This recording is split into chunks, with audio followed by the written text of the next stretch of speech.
Last video में हमने पढ़ा था कि तो और ज़ौ को जब दूसरे हरूफ के साथ मिलाकर लिखते हैं तो शक्ल चेंज हो जाती है और साथ ही आवाज़ भी चेंज हो जाती है, जैसे कि तो, तस, तुस, तुस, इसी तरह से आखिर तक।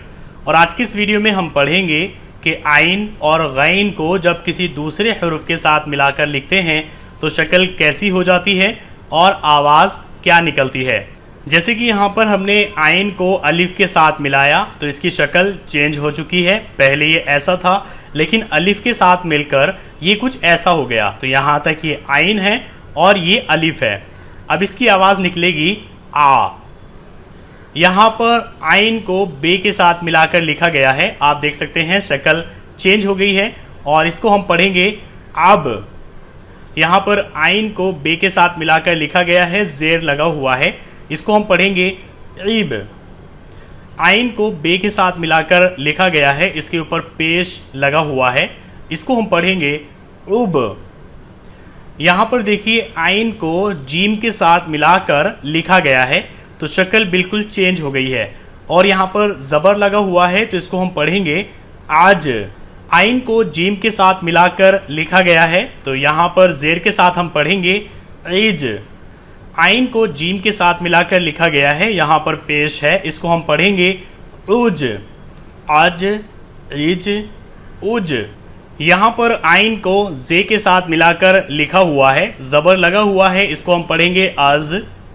यहाँ पर आइन को जे के साथ मिलाकर लिखा गया है, जेर के साथ हम पढ़ेंगे इज और यहाँ पेश के साथ इसको पढ़ेंगे उज। यहाँ पर गैन को रे के साथ मिलाकर लिखा गया है तो आप देख सकते हैं शक्ल चेंज हो गई है। गैन असली शक्ल में ऐसा होता है लेकिन जब इसको रे के साथ मिलाया गया तो इसकी शक्ल ऐसी हो गई। यहाँ तक गैन और ये नीचे रे। ज़बर के साथ पढ़ेंगे गौर। गैन को रे के साथ मिलाकर लिखा गया है, जेर के साथ पढ़ेंगे गिर। गैन को रे के साथ मिलाकर लिखा गया है, पेश के साथ पढ़ेंगे गुर। गौर, गिर, गुर। यहाँ पर गैन को शीन के साथ मिलाकर लिखा गया है, शक्ल चेंज हो गई है। ज़बर के साथ पढ़ेंगे गश। जेर के साथ पढ़ेंगे गिश। पेश के साथ पढ़ेंगे गुश। यहाँ पर गैन को सौद के साथ मिलाकर लिखा गया है, ये गैन है और ये सौद है। ज़बर के साथ पढ़ेंगे गौस। जेर के साथ पढ़ेंगे गैस। पेश के साथ पढ़ेंगे गौस। यहाँ पर गैन को तौ के साथ मिलाकर लिखा गया है, ज़बर के साथ पढ़ेंगे गौत। जेर के साथ पढ़ेंगे गैत। पेश के साथ पढ़ेंगे गौत। यहाँ पर आइन को फ़ा के साथ मिलाकर लिखा गया है, आइन और फ़ा, इसके ऊपर ज़बर लगा हुआ है, इसको पढ़ेंगे आफ। यहाँ पर आइन को फ़े के साथ मिलाकर लिखा गया है, जेर के साथ पढ़ेंगे इफ़। आइन को फ़े के साथ मिलाकर लिखा गया है, इस पर पेश लगा हुआ है, इसको पढ़ेंगे उफ़। यहाँ पर आइन को काफ के साथ मिलाकर लिखा गया है, ज़बर के साथ पढ़ेंगे अक। जेर के साथ पढ़ेंगे इक और पेश के साथ पढ़ेंगे उक। यहाँ पर गैन को लाम के साथ मिलाकर लिखा गया है, इसको हम पढ़ेंगे ज़बर के साथ गल। जेर के साथ पढ़ेंगे गुल। पेश के साथ पढ़ेंगे गुल। यहाँ पर गैन को मीम के साथ मिलाकर लिखा हुआ है, ज़बर लगा हुआ है, इसको हम पढ़ेंगे गम। जेर के साथ पढ़ेंगे गिम और पेश के साथ पढ़ेंगे गुम। यहाँ पर आइन को नून के साथ मिलाकर लिखा गया है, ज़बर के साथ पढ़ेंगे अन। जेर के साथ पढ़ेंगे इन। पेश के साथ पढ़ेंगे उन। यहाँ पर देखिए आइन को हा के साथ मिलाकर लिखा गया है, इसको हम पढ़ेंगे आह। जेर के साथ पढ़ेंगे इह और पेश के साथ पढ़ेंगे ओह।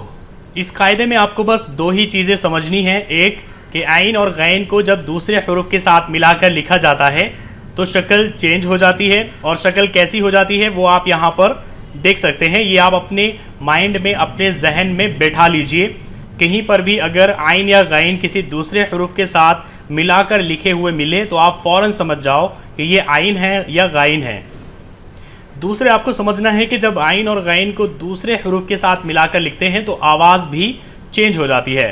तो इसको हम ऐसे पढ़ेंगे आ, अब, इब, उब, आज, ईज, उज, आज, इज, उज, गौर, गैर, गुर, गौश, गैश, गोश, गास, गैस, गोस, गौत, गैत, गोत, आफ,